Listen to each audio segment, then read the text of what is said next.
के दर्शन पा लिए। गाय चरा रहा था तो उसने देखा कि एक पाखंडी गांव में जो धन मांगने की चेष्टा करते हैं, गलत आचरण करते हैं, वो देखा कि लोग बहुत हमें देख रहे हैं, तो तालाब के किनारे नहाया धोया और तिलक की रचना ऐसे की, क्योंकि गांव में जाना था।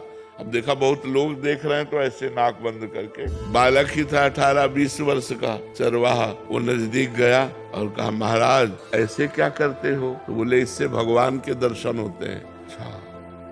अब वो अपनी झोला उठाए गांव में मांगने चले गए। वो वैसे ही तालाब में नहाया और वैसे ही तिलक रचना की जैसे उसने की थी मांगने वाले ने। अब वो तो पोले से पकड़े थे, अब वो सीधे बंद कर दिया कि भगवान के दर्शन हो। अब 1 मिनट बड़ा होता है, इतने में भगवान ने देखा ये तो प्राण त्याग देगा, प्राण व्याकुल है, लेकिन उसने छोड़ा नहीं कि भगवान के दर। भगवान आके से हाथ हटा दिए, बोले दर्शन करो ना मैं भगवान। अब बोले तुम झूठ बोल रहे हो तो कि तुम भगवान हो, हम तो जानते नहीं कि तुम भगवान हो, तो हम पहले अपने गुरुजी को लाएंगे और वो कह देंगे यही भगवान है तो हम मान जाएंगे। तो भगवान ने कहा वो पाखंडी है, उसको कभी हम दर्शन दे सकते हैं? तो उनका तुम भगवान हो, जब उनकी एक चेष्टा से तुम्हारे साक्षात्कार हो गए तो पाखंडी कैसे हो सकते? वो हमारे सच्चे गुरु, अपने गुरु पर दोष नहीं किया। तो भगवान ने कहा बुला लाओ, तुम हम यहीं खड़े हैं। बोले ऐसे नहीं, तुम भाग जाओगे। अपने गमछा से एक पेड़ में भगवान को बांधा। देखो भोलेपन,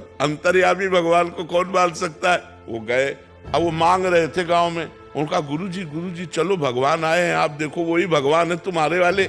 उनका हाँ तो बोले नहीं, देखना पड़ेगा। उन्होंने सोचा इस बालक को कहां से भगवान मिल सकते, और पीछे पड़ गया, उनको लेके आया और कहा पेड़ में देखो ये भगवान है। तो उनका बच्चा तुमसे सही बताएं, हमको तो अंगूठा केवल दिखाई दे रहा है। भगवान के चरणों में लौट गए, बोले भगवान यदि आप भगवान हो तो पहले हमारे गुरुजी को दर्शन दो। तो उसकी अज्ञान दृष्टि का नाश किया तो देखा भगवत साक्षात्कार होती, दिव्य ज्ञान प्रकट हो गया। और अब उसने अपने शिष्य को प्रणाम किया कि बच्चा तुम्हारी कृपा से हमको इनके दर्शन में, यही साक्षात भगवान है। तो उसने भगवान का आलिंगन किया, भगवान ने कृपा की, 1 मिनट में भगवत साक्षात। अब सबको ऐसा करे थोड़ी थोड़ी भगवान आ जाएगा। अब पूर्व जन्म का भजन था, ऐसे भगवान कृपा कर दिए उसके भोलेपन से।